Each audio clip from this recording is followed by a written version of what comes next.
Hello, all. Welcome back to my fragrance journey. My name is Ron, and today I am sharing, counting, five, my top five, or favorite five, or most worn five, I don't know, but five of my bedtime fragrances. Now, of course, I always preface when I'm giving a time frame or a season or anything like that, that while I enjoy these things particularly during that period, I don't wear anything with hard rules to it. I will wear whatever I want whenever I want, and that goes for these fragrances too, but overwhelmingly I enjoy them most of all in the evening time. Usually around 7, 8, I actually get into bed literally around 11, but just in that evening wind down, getting ready for bed, that sort of thing, these are the fragrances I turn to for that. And honestly, this category of fragrances is probably my favorite. I wear fragrance, as you might expect, most days during, the daytime, morning, the whole thing. But I do sometimes skip it, or I sometimes don't wear a fragrance during a certain portion of the day because I just didn't get around to it, the day got away from me, whatever it may be. But typically, if I'm going to wear a fragrance during the day, it's almost always going to be evening time, this, again, kind of wind down period fragrance. I just love cocooning myself in any facet, whether that's cocooning myself in my bedroom in the evening, in a blanket, a robe, a delicious dessert before we, brush the teeth before bed, anything like that. And that also goes for my fragrance. I love cocooning myself in something gorgeous. And thus you will find that with most of these fragrances, if not all, honestly, they're very comforting. They're very gentle. They're very beautiful, very, enveloping sort of fragrances that I just find very warm and lovely for the most part. So anyway, enough rambling. Let's go ahead and get on into them. All right, so first up we have Heal the Way, which is by Snif in collaboration with Alex L., who's an author. The nose behind this is Patricia Shu. This fragrance came out last year. The notes they give are vanilla absolute, pistachio, palo santo, musk, amber, and divana. Now this one very much lived up to my channel name. It was a fragrance journey. Some of you will remember, I whined about this several months ago when I first got it, that it just, it was fine-ish, but it truly wasn't living up to what I thought it was supposed to be, which was kind of like its name, healing, soothing, comforting, warming, just as they kind of alluded to, and as I've often said, it was supposed to be a hug in a bottle, and it wasn't initially. However, time has done what it's done, and I think particularly in this case, the vanilla has deepened up quite a bit and become not just noticeable, where it really wasn't to begin with, but now quite prominent. And so I get lots of vanilla that's kind of, I would say, a vanilla extract vanilla, kind of gourmand, but not a sweetened vanilla extract, just truly that concentrated vanilla goodness. I get the divana, which initially was so strong and quite medicinal, quite herbal, and I still get a kind of herbal quality to this, a little greenness, but it's so dialed back now. It's very balanced with the vanilla, with the palo santo, with touches of that musk and amber. I still never get the pistachio, but it just now is a vanilla fragrance that has kind of an aromatherapy herbalness in the background and some woodiness and some warmth. And it's just really beautiful. It's so lovely for bedtime. And I'm really glad that I hung on to this a little bit longer and didn't just get rid of it right away, because I really had thought about maybe selling it or giving it away, and I'm so glad that I didn't, because now it's a really lovely scent and again really great for the evening time. So this is Heal the Way by Snif. All right, so now I have White by Kenneth Cole. This is a fragrance that I was given by, or that was given to me by the lovely Danielle at the Perfume Journal. I'll of course link her below. Please check out her videos if you hadn't. She is so wonderful. She does the most amazing videos about fragrance and how she collects and budgets and everything. So anyway, she'd given me this. If I remember correctly, she just had a couple of other things that were in this same vein, and she just found that she got on with those even better than this. And so she sent it to me to, see what I thought of it. And I really like it. Now, this is a fragrance that came out in 2013. I don't know who the nose is. The notes are vanilla, musk, amber, freesia, iris, plum, orchid, lily of the valley, and mandarin orange. It's interesting. For all that, I get something that's pretty simple and straightforward, I would say. So this is slightly like soapy clean, like creamy soap, Dove soap, that kind of vibe, with musk and a little hint of warmth, a little bit of that like amberiness, and then also just a touch of like a light floral in there. And that's really what I get from this. It honestly reminds me a little bit of what the bottle itself looks like, kind of this opalite, semi-transparent sort of thing. And that's kind of what the fragrance gives. It's kind of gauzy. It's kind of light. It's the one that I turn to when I want a fragrance for bed, but I don't really want a fragrance. I kind of thought of this earlier as like the no makeup of a perfume. That kind of thing where you smell nice, you smell clean, you smell a bit fresh, but still also a bit comforting, but it's light and it's not too much, especially like if it's a overly hot night and you still want a good scent, but you just don't want to feel overloaded by anything. That's where this really comes into play, and that's when I enjoy it most. This is one that I almost exclusively wear for bed, and it always fits the bill when I pick it. So that is White by Kenneth Cole. Now we have the fragrance that prompted this entire video. This is M by Mariah Carey. It launched in 2007. The noses behind it are Loc Dong and Carlos Benaim. This is one that I'll just start by saying is discontinued. You'll need to go to Mercari or eBay if you want to get yourself a bottle, those types of places. I got my bottle, this 100 ml, about 7 months ago. At the time, it was going on average for around $40 or so. I found this listing, which I think was around like maybe about $30 out the door. So I definitely snatched it up. Actually, I had just bought the travel size rollerball like the day before. And then I just saw this listing the next day and couldn't resist. So I had 2 blind buys coming for the same fragrance. When does that happen? But luckily I loved it quite a bit. So I noticed today, though, when I was researching, that it's now jumping up. We're looking again at about $70 or so. And I thought it over and thought, we're starting to see the climb.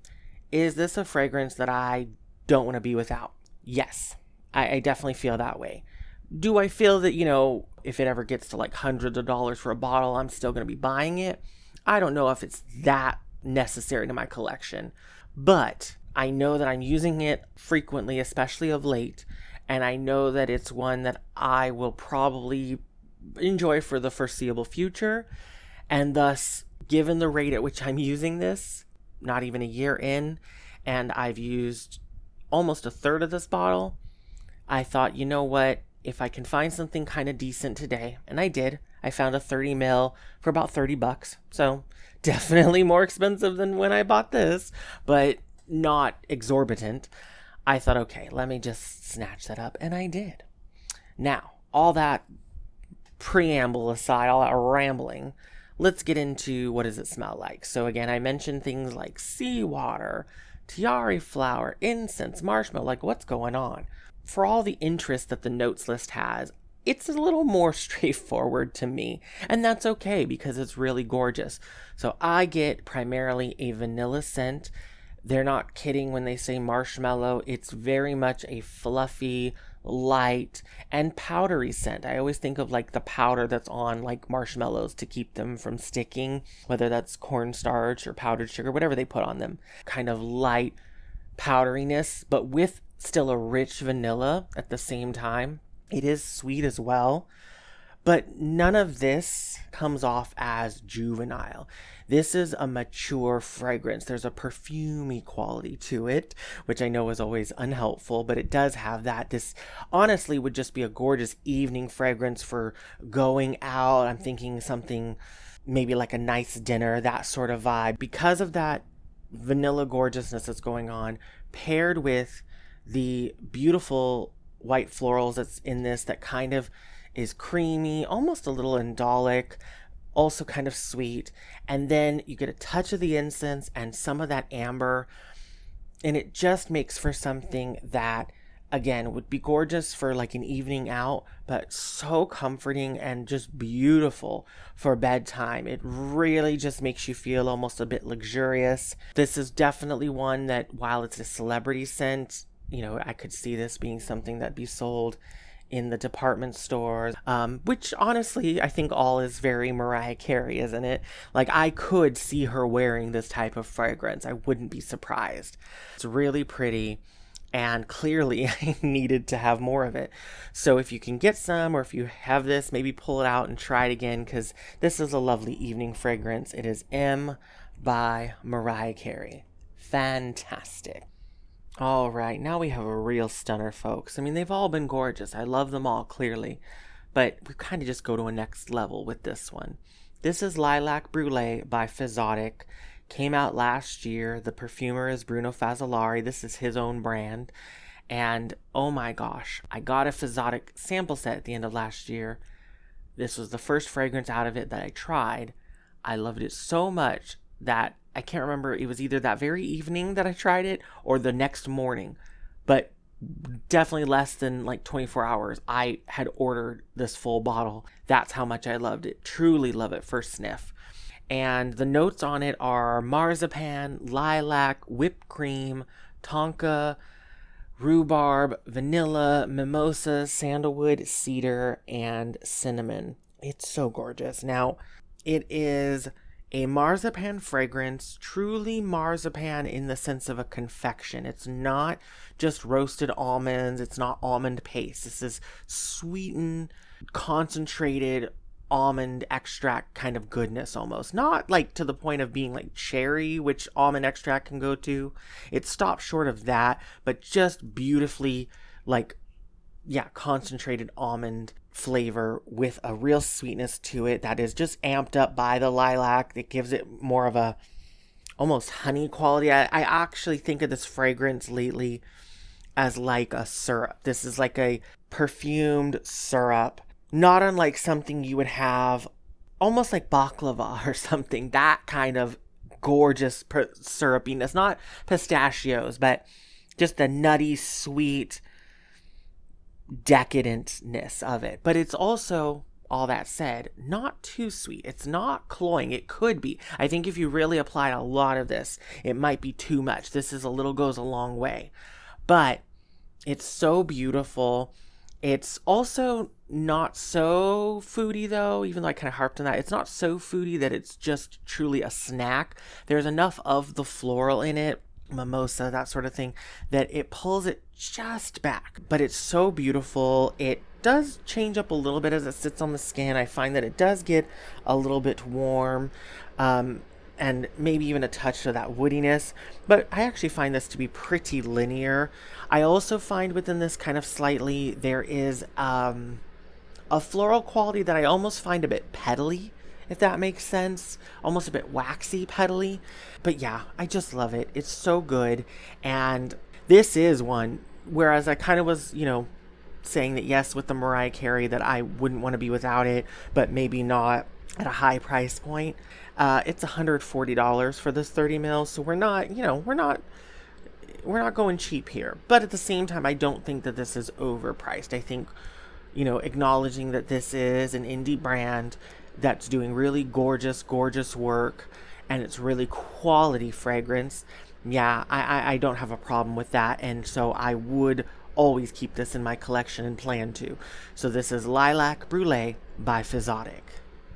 And for my last trick, I have Kayali's Vanilla Candy Rock Sugar 42. This came out last year.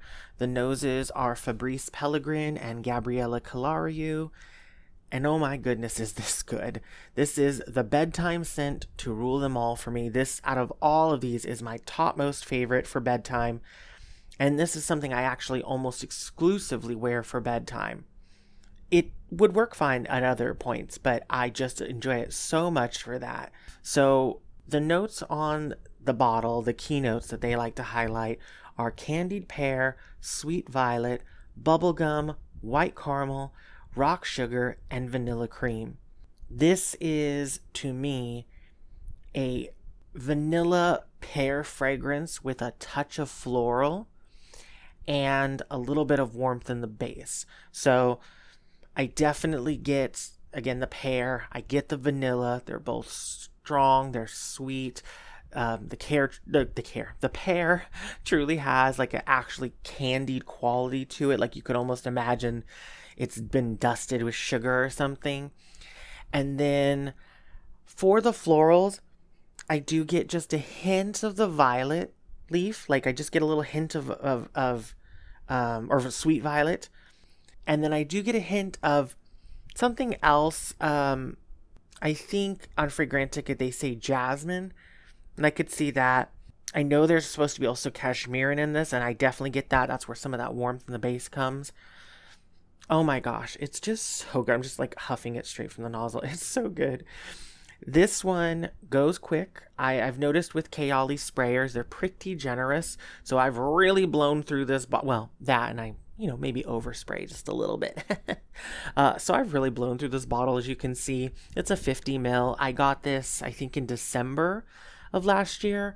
So we're not even a year in, and I am almost done with this. And again, I primarily wear it at bedtime. Whereas, my daytime scents, I kind of, cycle through a vast majority of my collection. Evening scents, especially like real like bedtime scents, I don't cycle through that many different ones. The ones that you've seen in this video, they're primarily what I wear, and amongst them, the Kayali is the most frequent. So it definitely sees a lot of use in comparison. It's almost like a signature scent for bedtime, if you want to think of it that way. And when I do run out of this, which will be soon, I will be buying another bottle. It will be the big 100 ml bottle because I absolutely need it. It's worth every penny to me. And oh, I just love it so, so, so much. I think of this as like a candy cloud. It's just got some sort of just a magical quality to it that feels very dreamlike. It just seems appropriate for bedtime because of that. And again, with that little bit of the warmth coming through, it's just so cozy and sweet and delightful. And it's funny, like if you look at the reviews, I was looking at some on like Fragrantica, a lot of folks kind of have the same thing. They're like, it's incredibly sweet. Like it's very sweet, but yet I love it. Or it's really like over the top dessert, but I love it. And that's what I find with this, is it's just gorgeous maximalism. Really, it's gourmand maximalism in the best, most bedtime appropriate way. So yeah, one I'm quite a fan of. Clearly, this is Vanilla Candy Rock Sugar by Kayali. Oh, sorry, 42. Vanilla Candy Rock Sugar 42 by Kayali. And there we have it. My top 5 bedtime scents. I'd be very curious to know down below what fragrances you turn to for bedtime, if anything. And as always, if you've made it this far and you enjoyed the video, I would really appreciate you subscribing. And yeah, I just thank you so much for joining me on my fragrance journey. I hope you're all having a great rest of the day. Take care, and I'll see you on the next one. Bye.